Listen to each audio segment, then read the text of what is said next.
মেহেরপুর জেলার আরো একটি সুন্দর গ্রাম, আপনাদের সবাইকে স্বাগতম। আজকে যে গ্রামটি ঘুরে দেখাবো সেটা হচ্ছে চৌগাছা।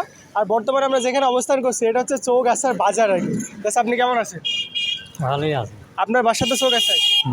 চৌগাছার বাসা। আর প্রচুর পরিমাণে রোদ পড়তেছে, যার কারণে ছাতা ইউজ করছেন। কি বলেন? বাংলাদেশে প্রচুর গরম না? খুব গরম। এর আগে এরকম গরম আপনারা দেখছেন মানে কখনো? মানে এই প্রথম আপনার লাইফে যে এত পরিমাণ গরম পড়তেছে। মানে বৃষ্টির সময় আগে ছাতা নেয় মানুষ, আর এখন রোদের জন্য ছাতা নিচ্ছে আর কি। মানে খুবই কষ্টদায়ক।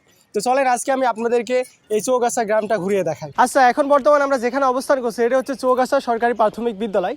আর পাশে দেখেন বিশ্বকবি রবীন্দ্রনাথ ঠাকুর ভবন, এবং পাশে আছে জাতীয় কবি কাজী নজরুল ইসলাম মানে ভবন আর কি। আর মাঝে মধ্যে আমি হচ্ছে সরকারি প্রাথমিক বিদ্যালয়ে যাই, এবং যাওয়ার পরে দেখি যে ছোটো ছোটো বাচ্চারা ওকে মারছে, সে আবার আরেকজনকে মারতেছে, আবার পরে দেখতেছি যে দুইজন কাঁধে কাঁধ মিলে হাঁটতেছে, আবার এনজয় করতেছে আর কি। তো এই বিষয়টা অনেক বেশি ভালো লাগে দূর থেকে দেখতে, কারণ আমরা শৈশবকালটা আমাদের মনে পড়ে যায়। কারণ ছোটোবেলায় কিন্তু আমরা সেম কাজটাই করতাম, আমরা মারামারি করতাম, আবার একসাথে হয়ে যেতাম এবং খেলা খেলতাম, বিভিন্ন ধরনের নানান ধরনের খেলা। আমরা যখন ছোটো ছিলাম তো তখন তো এইসব মানে স্মার্টফোন টোন এগুলো কোনো কিছু পাই নাই তেমন একটা, কিন্তু এখন দেখি যে ছোটো ছোটো বাচ্চারাও স্মার্টফোন নিয়ে যায়, আবার গেম খেলে। তো এই সুযোগটা তখন ছিল না, কিন্তু তখন আমরা অনেক বেশি মজা করছি। আপনারা যারা 90 দশকের 80 দশকের আছেন তারা তো বুঝতে পারছেন কত এনজয় করছেন আর কি। আমি যদিও 90-80 দশকের না, তারপরেও আমরা ওই ফিলটা পাইছি আর কি। যেহেতু আজকে আমি আপনাদেরকে চৌগাছা গ্রামটা ঘুরিয়ে দেখাবো, আর যদি মাঠের দিকে না আসি তাহলে কেমন হয় বলেন? এই দেখেন, এটা হচ্ছে লাউ গাছের চারা, ছোটো ছোটো গাছ। এগুলো এখনও বড় হয়নি, যখন বড় হবে তখন অনেক মোটা মোটা বড় বড় লাউ ধরবে আর কি। আর কিছুক্ষণ আগে মনে হচ্ছে যেন পানি দিয়েছে, এরকম একটা অবস্থা, সারও প্রয়োগ করছে দেখতেছি। মানে এখানে পাশে মোটর আছে, খুব সুবিধা। আর যেহেতু যে পরিমাণ রোদ পড়তেছে, আজকে পানি দিলে কালকে মাঠের অবস্থা একদম শেষ, শুকায়, মানে এত পরিমাণ রোদ। তারপরেও মানে মহান আল্লাহ যারা বৃষ্টি দিচ্ছে না আর কি। তো অনেকেই নামাজ পড়তেছে, অনেক দোয়া করতেছে, ইনশাল্লাহ খুব শীঘ্রই বৃষ্টি হবে। আর মাঠের পরিবেশ মাশাআল্লাহ অনেক সুন্দর।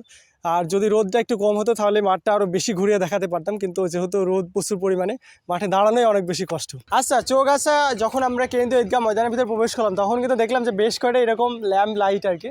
এগুলো হচ্ছে জাস্ট এখানে হোল্ডারটা লাগানো আছে, বাল্বটা নাই আর কি। তো এটা বোধহয় প্রয়োজন হয় রাত্রিবেলায় বিশেষ করে। আর কেন্দ্রীয় ঈদগাহ ময়দান মাশাআল্লাহ অনেক বেশি সুন্দর, বিশেষ করে আমার পিছে যে মিনারটা দেখতে পাচ্ছেন আর কি। আর এখানে হচ্ছে কাজ চলতেছে, দেখতেছি যে আপনার যে ট্রলিতে করে বা স্টারিং গাড়ি যেটা আছে সেটা করে বার্লি নিয়ে আসে এখানে রাখতেছে। তো এই জায়গাটা হয়তো বা উঁচা করা হবে, যার কারণে দেখেন আমার পায়ের নিচে কিন্তু প্রচুর পরিমাণে বালি এখানে নিয়ে এসে রাখা হচ্ছে। আর আম গাছের জন্য মাশাআল্লাহ এখানে ছায়া প্রচুর পরিমাণ, মানে রোদ প্রবেশই করতে পারছে না। আচ্ছা, এখন বর্তমানে আমরা যেখানে অবস্থান করছি এটা হচ্ছে চৌগাছার কবরস্থান। আর কবরস্থান এই জায়গাটা আসার পর দেখলাম যে একদম নীরব নিস্তব্ধ, মানে কেউ নাই এরকম বলতে পারেন আর কি।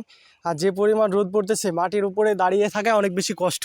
তাহলে বোঝেন যে কবরের ভিতরে যদি আমরা ভালো কাজ না করে যাই তাহলে কতটা আযাব সইতে হবে আর কি। বাংলাদেশে বিশেষ করে প্রচুর পরিমাণে রোদ পড়তেছে, ইদানিং দেখতেছি অনেকেই শরবত টরবত এগুলো সব দিচ্ছে আর কি মানুষকে।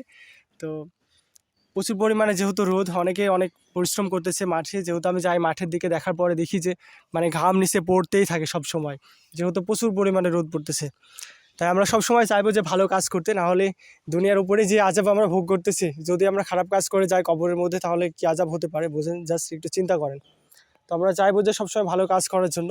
আর মাশাআল্লাহ কবরস্থানের পরিবেশটা অনেক বেশি ভালো আর কি। আচ্ছা, এখন বর্তমানে আমরা যেখানে অবস্থান করছি এটা হচ্ছে চৌগাছা জামে মসজিদ। আর মসজিদটা মাশাআল্লাহ অত্যন্ত সুন্দর। আর এই যে রোদে সারা গ্রাম ঘুরতেছি চৌগাছার, মানে কোথাও শান্তি নাই, শুধুমাত্র এই মসজিদে আসার পরে একটু শান্তি পাচ্ছি আর কি। মানে গরমে ঘেমে অবস্থা পুরোপুরি শেষ হয়ে গেছে। আর মসজিদ আসার পরে দেখলাম যে মসজিদ মানে একটু পরিষ্কার করতেছে আর কি। আর মাশাআল্লাহ মসজিদটা কিন্তু অত্যন্ত সুন্দর।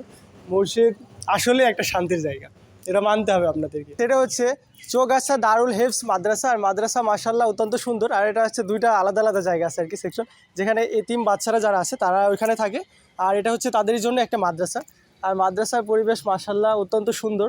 আর দেখেন চারিপাশটা ফুল গাছ লাগিয়েছে বিশেষ করে, তো এইগুলোর জন্য অনেক বেশি সুন্দর লাগছে।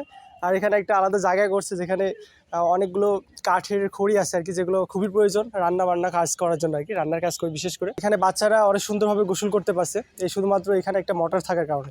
এই মোটরটা কি মাদ্রাসার জন্য না এমনিতে? মাদ্রাসার জন্য। বাহ মাশাআল্লাহ।